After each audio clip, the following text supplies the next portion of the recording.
Assalamualaikum warahmatullahi wabarakatuh. Waalaikumsalam warahmatullahi wabarakatuh. Selamat siang Bapak Ibu. Terima kasih atas kehadirannya. Yang kami hormati Ibu Nafiatul Khairiyah selaku Kepala Sekolah UPT SD Negeri Buldamar, Bapak Haryono selaku Ketua Komite UPT SD Negeri Buldamar, Bapak Ibu Guru di UPT SD Negeri Buldamar, serta Bapak Ibu Wali Murid. Terima kasih atas kehadirannya. Pertama-tama marilah kita panjatkan puji syukur kehadirat Allah Subhanahu wa taala karena berkat limpahan rahmat dan hidayahnya kita dapat bertemu dalam kegiatan hari ini dalam keadaan sehat walafiat. Tak lupa sholawat serta salam semoga tetap kita limpahkan kepada junjungan kita Nabi Agung Muhammad Shallallahu Alaihi Wasallam. Semoga syafaatnya dapat kita dapatkan di yaumul qiyamah nanti. Amin amin ya rabbal alamin. Mohon maaf Bapak Ibu mengganggu waktunya, dan juga terima kasih sudah menyempatkan waktunya untuk hadir dalam kegiatan kita hari ini untuk menentukan aset atau sumber daya apa yang dimiliki oleh sekolah kita.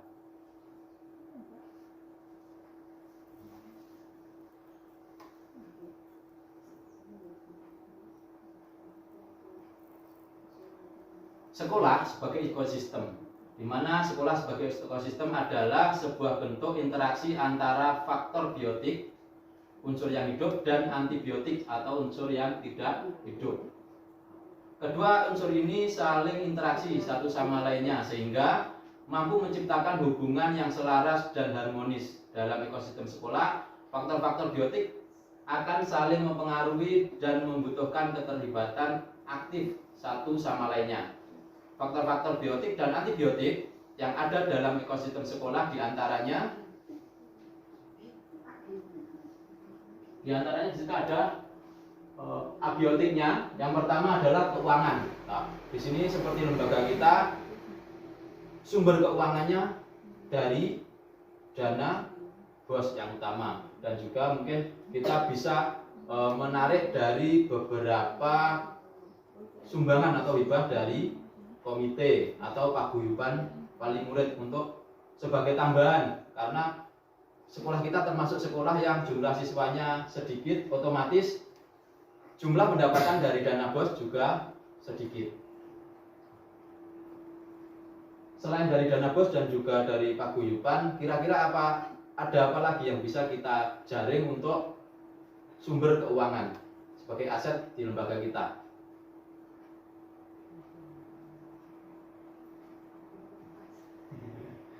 Ya, dari koperasi bisa. Ya, dari koperasi kita bisa menambahkan income yang ada untuk pendapatan lembaga kita.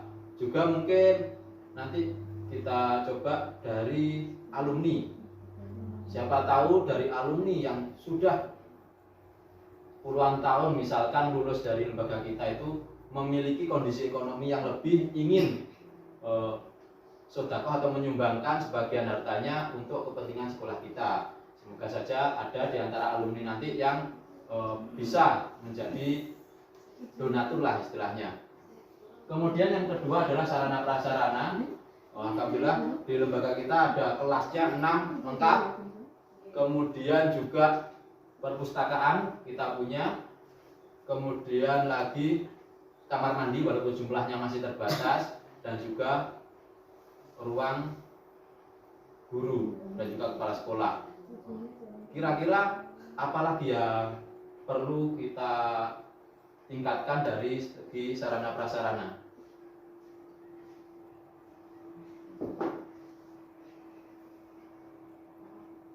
Pak Haryono, apa ada? Selamat datang Pak Didit, silahkan. Nah, kalau untuk misal musola, alhamdulillah kita masih bisa selama ini untuk menampung siswa di perpustakaan ini multi guna. Jadi selain untuk perpustakaan juga untuk kegiatan beribadah anak-anak. masjid juga letaknya tidak terlalu jauh, dan juga ada musola yang dekat dengan sekolah. Jadi kita bisa bermitra dengan lingkungan sekitar. Kemudian lingkungan alam. Lingkungan alam di daerah sekolah kita ini termasuk lingkungan alam yang cukup bervariasi. Ada lahan tebu, kemudian kelapa, ada persawahan. Di sini dapat kita manfaatkan, nanti dikembangkan supaya anak-anak bisa mempersiapkan diri nanti di kehidupannya di lingkungan masyarakat. Misal bisa membantu orang tuanya bertani ataupun di pekerjaan yang lain. Kemudian peralatan sekolah, beberapa sudah ada.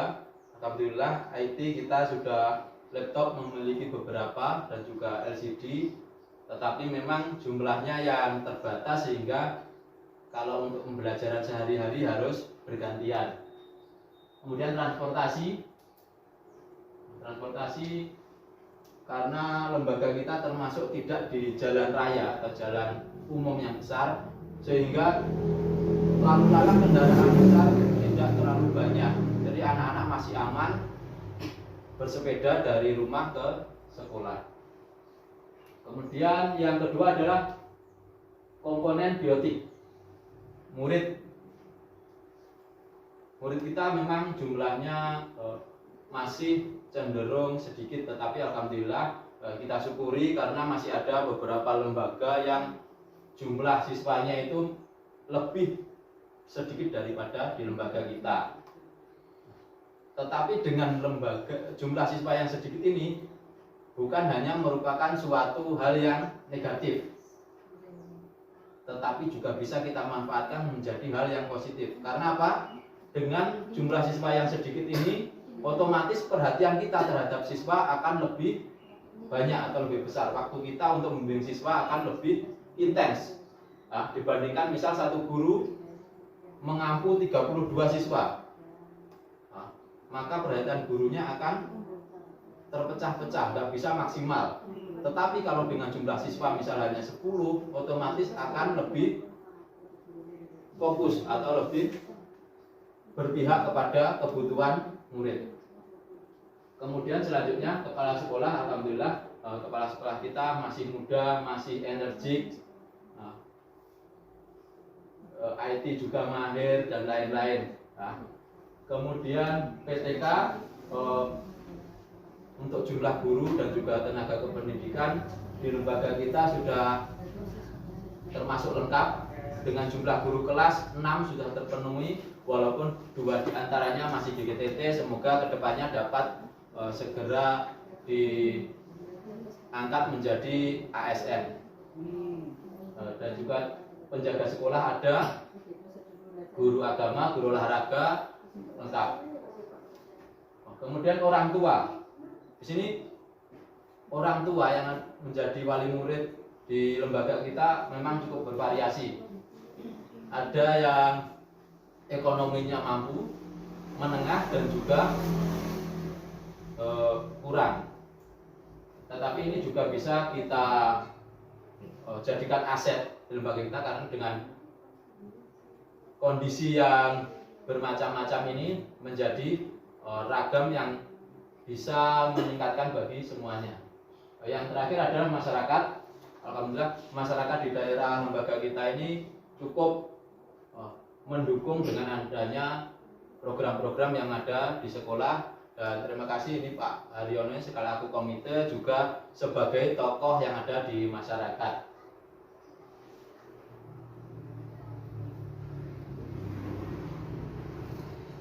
Untuk mind map atau aset sekolah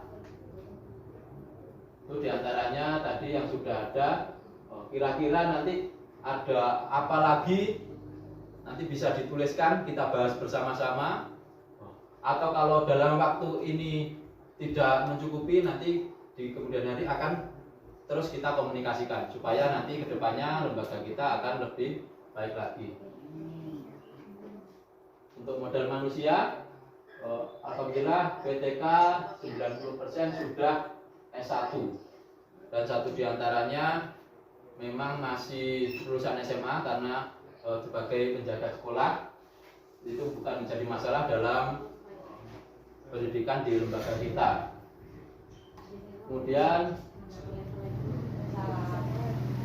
50% guru telah bersertifikasi dan lainnya masih belum, dan juga ada termasuk saya masih menempuh pendidikan guru penggerak, dan dua lagi ada Ibu Nafiatul Khairiyah dan Ibu Sofi dalam daftar antrian untuk dipanggil menjadi calon guru penggerak untuk pendidikan guru penggerak di angkatan ke-8.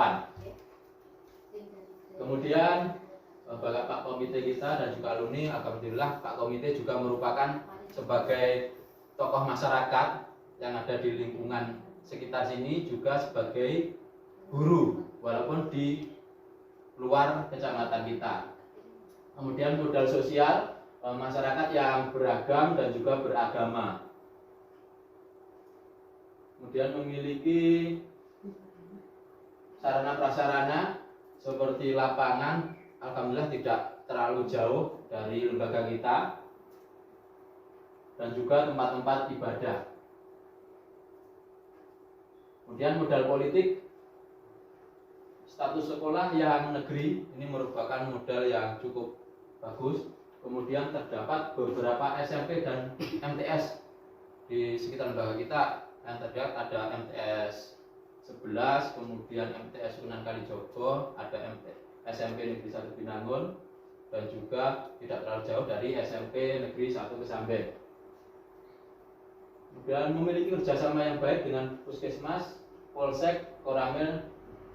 Nah, jadi alhamdulillah lembaga kita ini dekat dengan Puskesmas. Sebagai contohnya adalah adanya Polindes di dekat lembaga kita. Mohon maaf, baterainya low sebentar.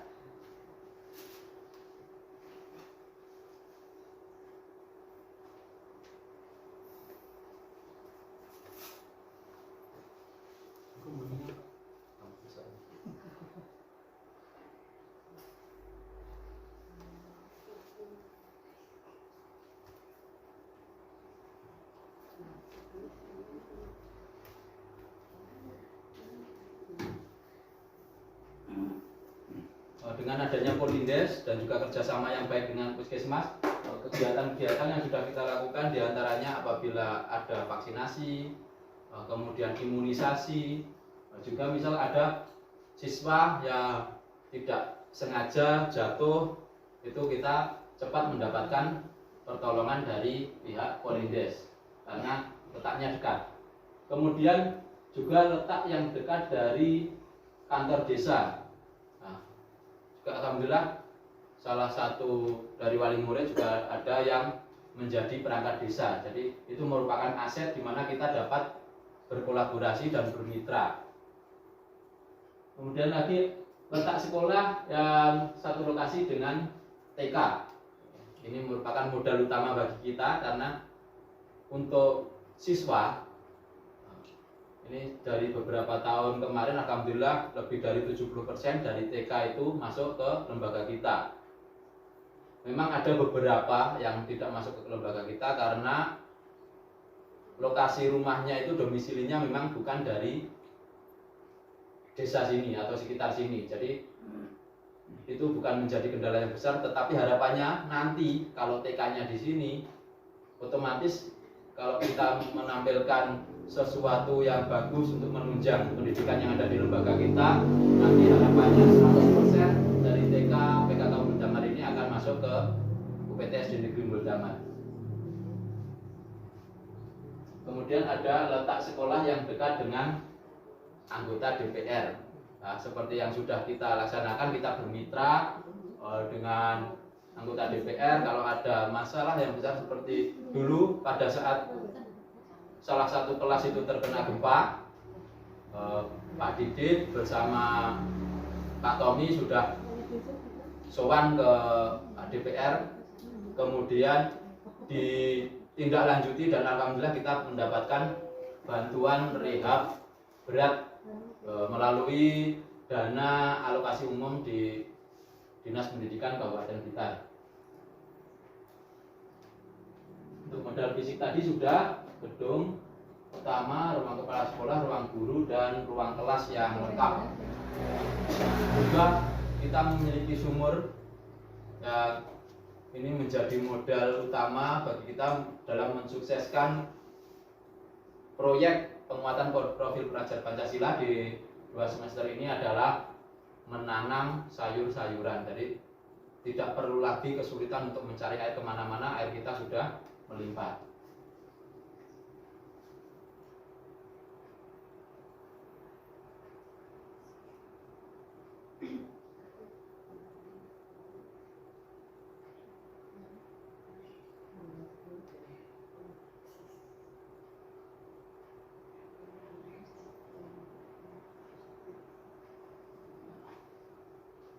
Silahkan kalau ada usulan atau apa yang perlu dijadikan aset di lembaga kita,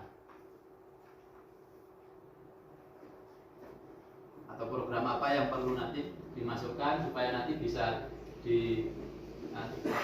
dimasukkan data, kemudian nanti bisa dieksekusi di misi-misi selanjutnya oleh ibu kepala sekolah. Silahkan.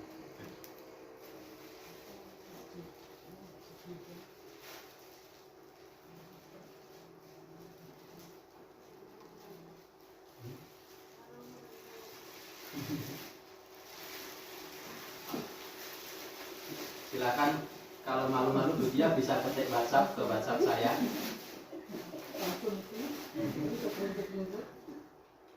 Apakah konsumsinya sudah siap?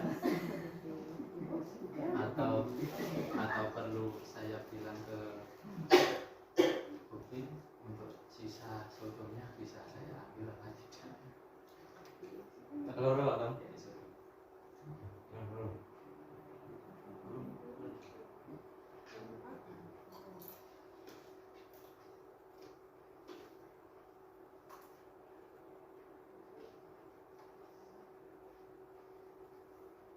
Mana? Sudah cukup, itu menjadi aset kita. Apakah Bapak Ibu setuju dari beberapa aset atau modal yang kita miliki tadi dapat dijadikan suatu aset yang positif untuk lembaga kita? Bagaimana, setuju? Setuju.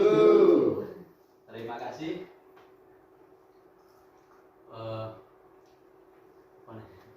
Untuk sebagai penutup, barokah doanya Pak Didit saya minta, monggo.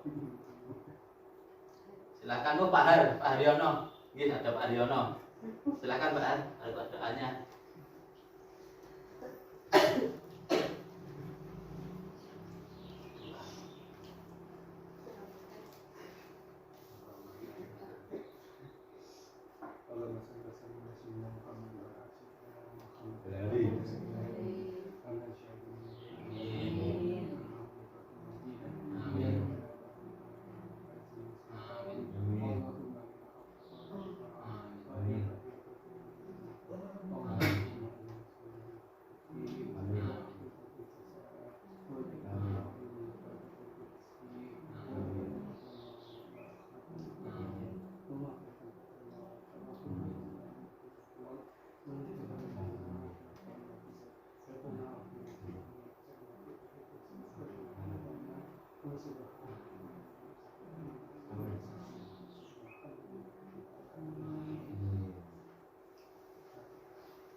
Cukup sekian dari saya. Terima kasih. Wassalamualaikum warahmatullahi wabarakatuh. Waalaikumsalam warahmatullahi wabarakatuh. Ini kan gue nek sak menit ku iki gue sarapan. Wah.